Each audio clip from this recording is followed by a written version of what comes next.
Hey loves! Welcome to another episode of City Girl Summer.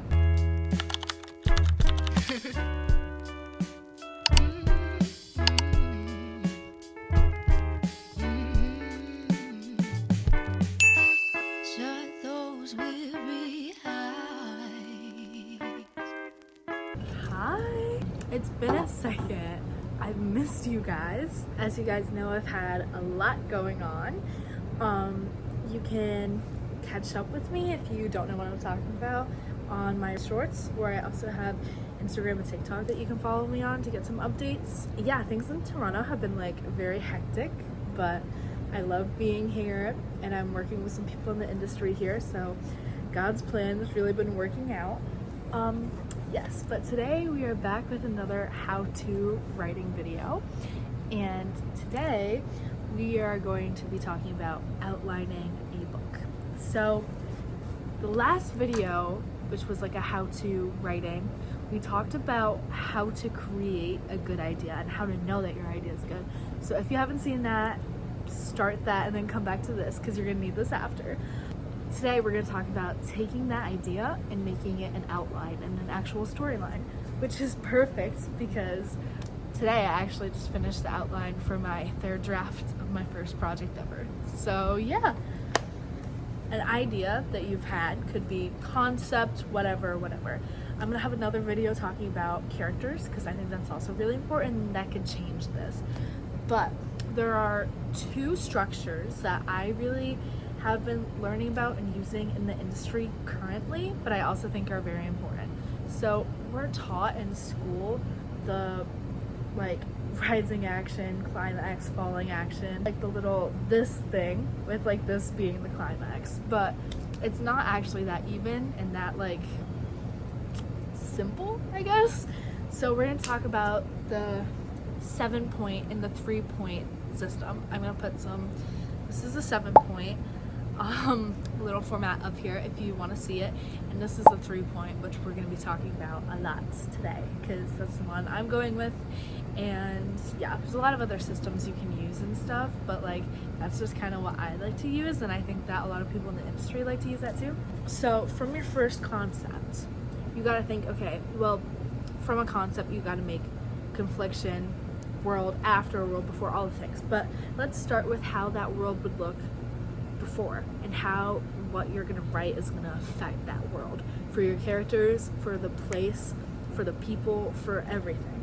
So take that, think about the world before. That's where we start, right? So if you're doing dystopian fantasy novel, it's kind of easy to think about the world before, but let's take, I don't know, Hunger Games for example. Hunger Games is a good example. How the districts were set up before Katniss and Peeta both won the Hunger Games was very different, and them doing that bring hope to these people in this hopeless situation.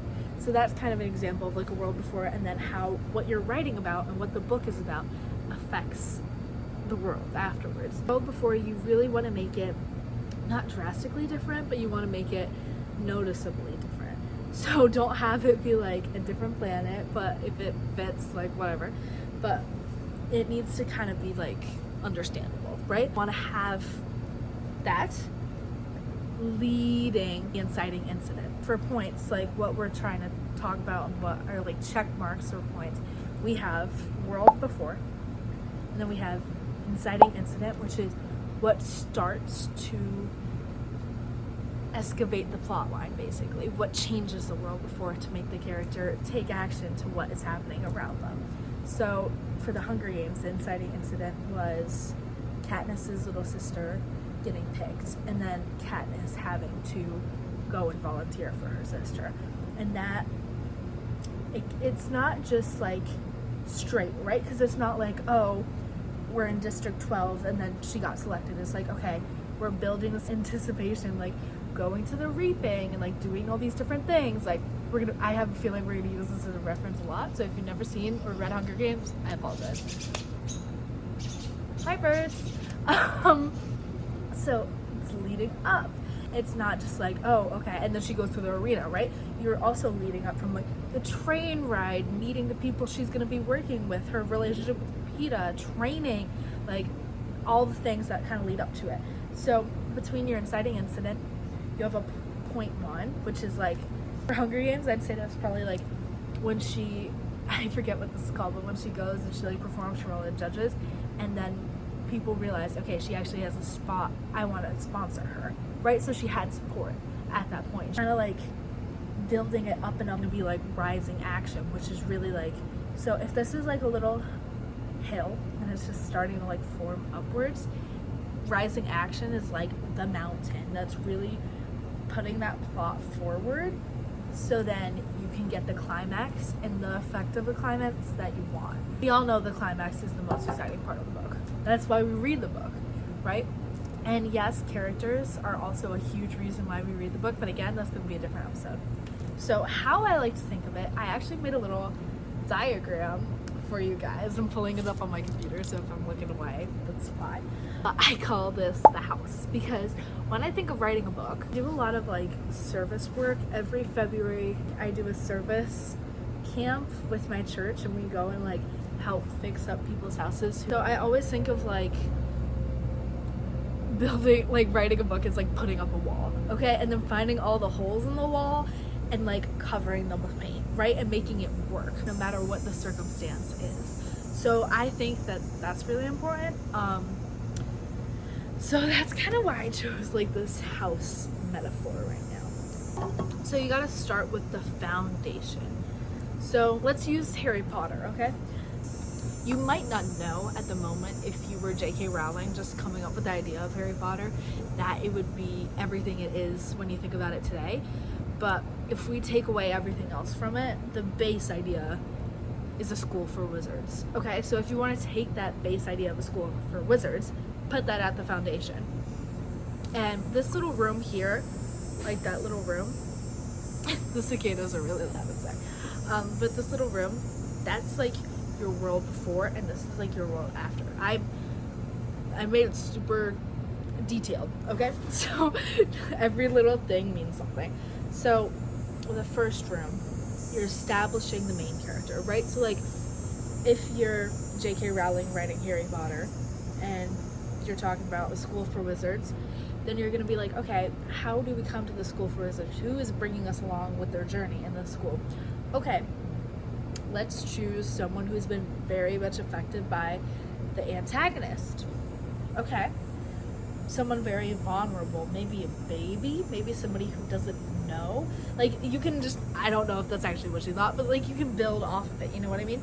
So start with what you know about you, about what you want to write about, what you know to write about, and what your base ideas are, what you would be good at writing, and just know you can always change it. Just because you write it on a sheet or write it in a doc or do any of that does not mean that you're tied to it. You can change it if you want. If you don't like it, or you don't think you can write it as well as you thought you did, that happens sometimes, or the characters are really taking over in a really good way, you don't have to stick to that.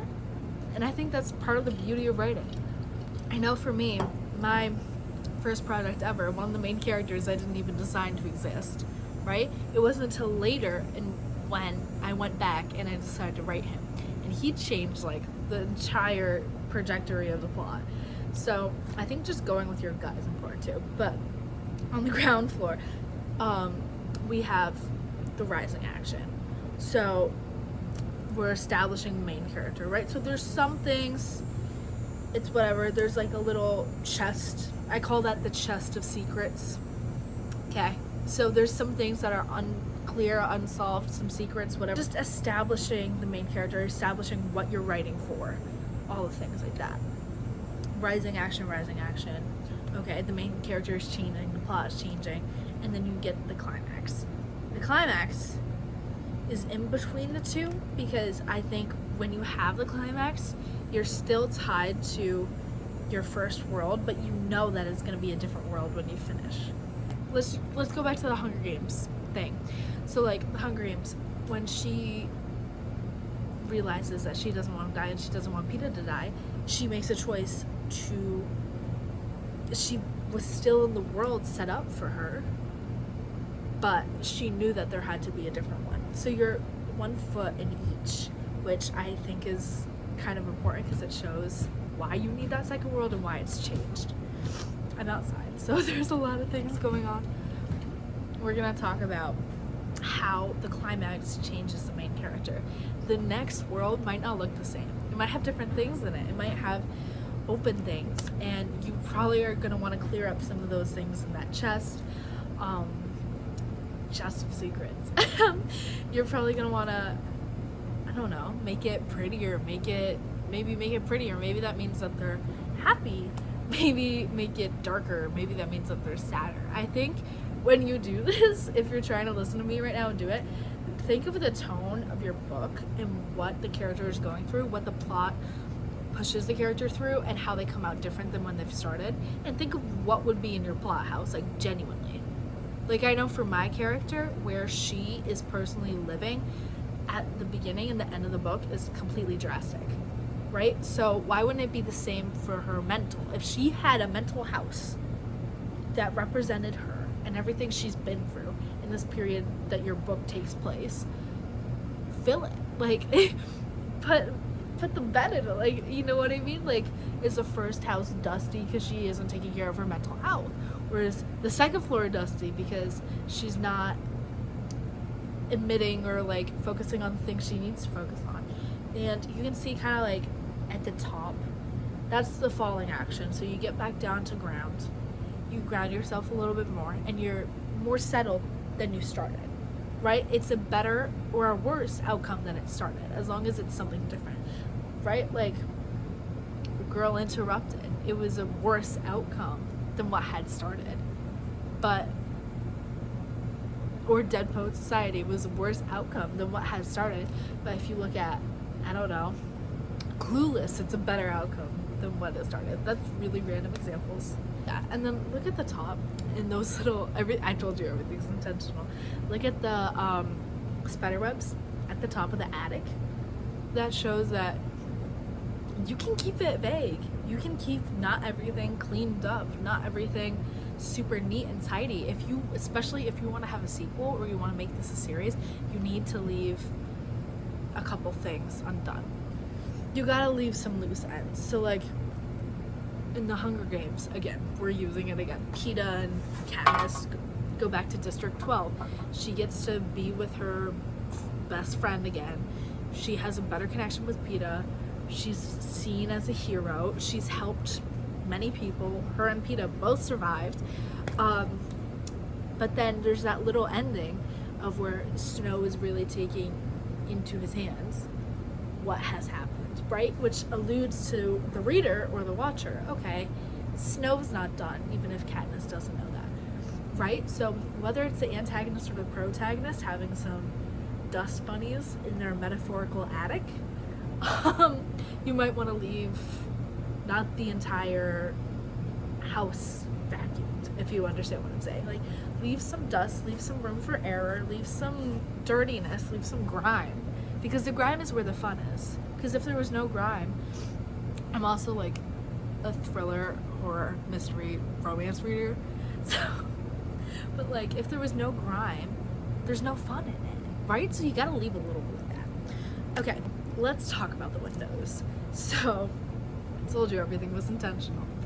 The outside around the house are the subplots, okay? If the best friend's main character was a huge subplot, you might not see all of that at first, right? Because look, the first window, it's also blocked by the TV and there's only one. It's not clear. You can't really see what's happening into that other person's life because you don't have time for it. In the first half of the book, we're establishing the main character, how the conflict affects the main character, how this plot is affecting the main character, how this character is getting through the plot. Like, that's it. And maybe in the second half, you can have time for subplots if you really choose to and if it adds to the story.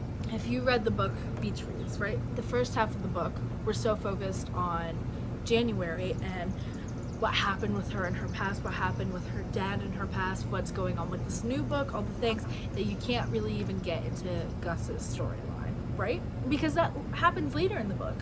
It's not the beginning, because if you had all of January's trauma and all of Gus's trauma at the same time, it wouldn't work. It would be overwhelming. And what would you do in the second half? So if you're gonna have subplots, you really have to be diligent about, okay, is the reader gonna love this? Is the reader gonna really sympathize with this? Is the reader really gonna like enjoy this? Is this giving depth and growth to the other character? But so the subplots could be flowers of daisies. Like they could be, I don't know, you're really close with your mom and your mom has a great relationship or whatever. Is that what? Yeah. Or like the subplot for, if we're keeping with the beach reads, could be January's best friend. I haven't read this in a second, but January's best friend, and like going to the coffee shop and the bookstore to see her, and like the book club that they had and all that stuff. But the snakes could also be bad things, like Gus's backstory. Like it doesn't have to be just happy or just traumatic, you know what I mean? I think really a good book has a sprinkle of both. So don't be afraid to find some snakes in the garden, because I also think that's what shows the most resilience in a character, which I think gives growth to a character and makes people want to root for them if they've been through a lot and they're still a good person, they're still trying to grow. Or even if they've been through a lot and they're a bad person, they're trying to be a good person. So I think after you just do that, you think of your first concepts. I think also characters are so important that if it is a character-driven plot, you need to have a drastic, not even before world and after world, but a drastic before character and after character. And I think that's kind of like common sense. Like if you look at any book, TV show, movie, whatever, maybe even like song, maybe even artist, in between like two albums, they're completely different people. Like it's because you grow, and it's because we can connect with that because we grow too. Once you have these main points of before, inciting incident, rising action, and then climax, you need to like, okay, if you think of these as like chapter headings or things in bowls, you need to fill it in with like simpler things, which is like, okay, simpler conflicts, simpler character developments, things that are expanding and drawing out the plot and making it more believable and more realistic. It's not just like, okay, I wake up one day and all of this happened. Make it steady mountain, make it steady, make it hard to climb, make it steeper, and make it not just exciting incident, because that feels like a checklist, right? You really want to like fill it in, and it's almost like a coloring book. If that's the outline, you want to scribble in things, even if it's just one thing you wanted to know about the character. Like, okay, the character loves to read and she only reads romance books because she's a hopeless romantic. Like, that's something about the character that maybe 15 other people reading this book can relate to, right? So I think that that's really important as well. Just like give those little things.